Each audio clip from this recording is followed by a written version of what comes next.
kituo gani cha habari ungetamani kufanya nacho?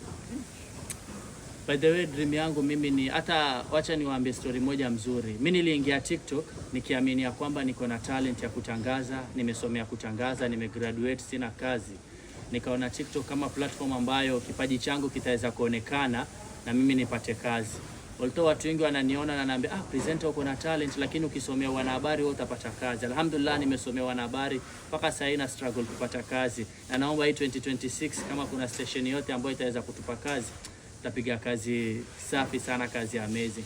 Sasa hii tuseme mimi nataka kufanya kazi na kituo gani? Kenya maybe Citizen. Lakini sana nataka international. Hizo DW, BBC, VOA, niende international. Huko local nimeona nini. Thanks my people, asanteni sana.